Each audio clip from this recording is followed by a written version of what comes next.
This is Mark Taylor of Educators for Mumia Abu Jamal. Mumia's audio essay entitled Incarceration Nation was sent to me for my students at Princeton Theological Seminary in a class I teach on incarceration. He wrote it while in the hole, the restricted housing unit at State Correctional Institution Mahanoy. Before I knew he was going to be in the hole, I had invited him to phone in a spoken commentary to my class, as he had done on 2 other occasions. Once Mumia went into the hole, I expected to hear nothing. It is testimony to his indomitable spirit and political commitment, though, that Mumia got this 5-page handwritten text and discerning analysis out to my class while in the hole.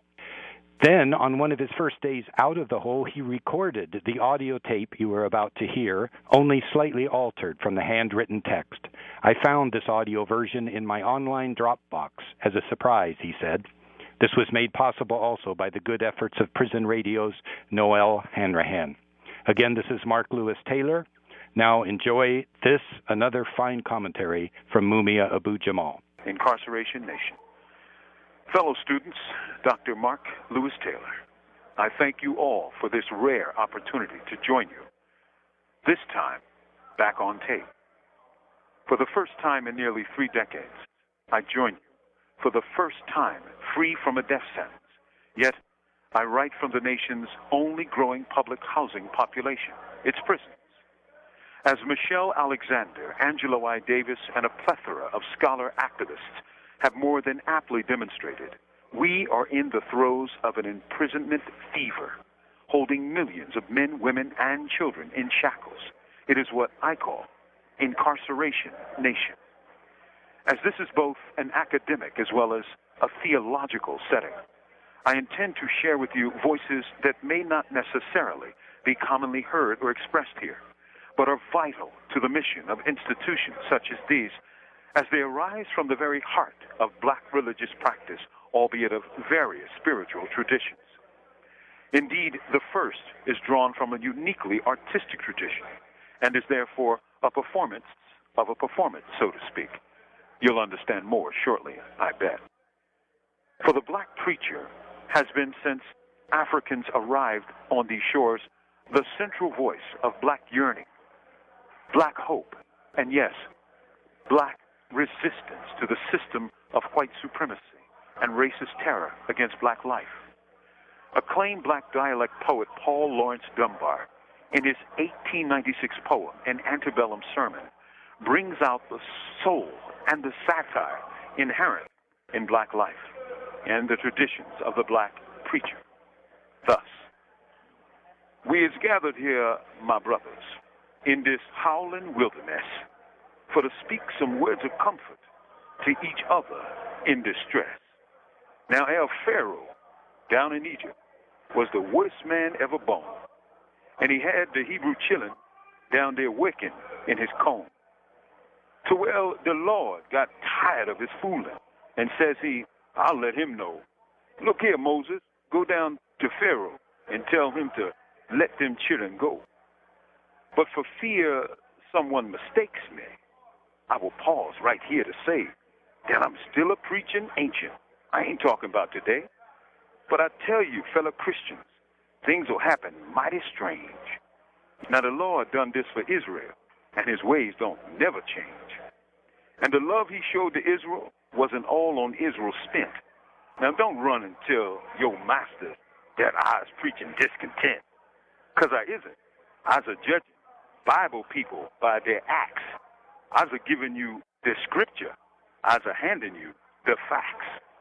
Because old Pharaoh believed in slavery, but the Lord, he let him see that the people he put breath in, every mother's son was free.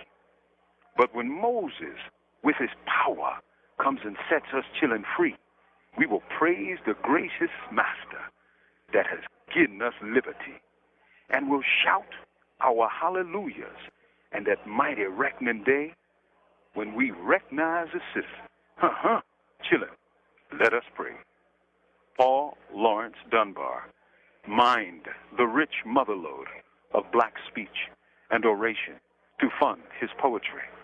And while it may sound somewhat new to some students here, I assure you, As someone who accompanied his mother to a black Baptist church in his childhood, the rhythms and intonations of Dunbar are as familiar as an old relative.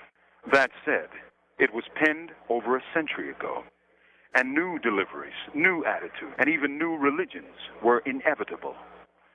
By the 60s, voices such as Malcolm X's would ascend to the pulpit in the name of an American-born Islam, such as that of the Nation of Islam, which would use new rhythms and a different message to give voice to the black spirit. The following text is one of his sermons, and it's typical. My brothers and sisters, our slave masters, Christian religion, has taught us black people here in the wilderness of North America that we will sprout wings when we die and fly up into the sky where God will have for us a special place called heaven. This is white man's Christian religion used to brainwash us black people. We have accepted it. We have believed it. We have practiced it. And while we're doing all of that, for himself, this blue-eyed devil has twisted his Christianity to keep his foot on our backs, to keep our eyes fixed on the pie in the sky and heaven in the hereafter, while he enjoys his heaven right here on this earth, in this life. Of course, the differences in tone, in structure, and even in language are, to say the least, striking. Yet both forms are reflections of the central concerns of black people: freedom, liberty, here, now. And it might also be said that both forms resulted in the frustration of hopes dashed, for in Dunbar's time, black people were experiencing the great betrayal of Reconstruction, where all the promises of the Constitution's 13th, 14th, and 15th Amendments were sacrificed on the altar of white supremacy and KKK terrorism and ignored for most of the 20th century. In Malcolm's time, meanwhile, we were in the opening innings of the mass incarceration period, where despite declining crime rates, prison populations with predominantly black incarcerees would literally rise tenfold between 1970 and the 90s.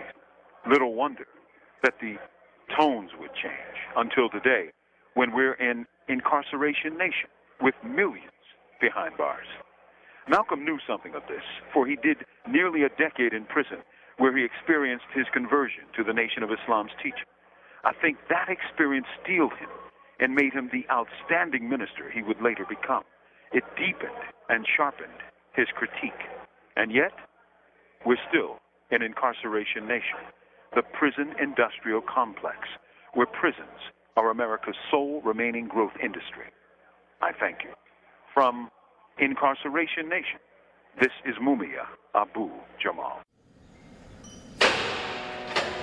These commentaries are recorded by Noel Hanrahan of Prison Radio.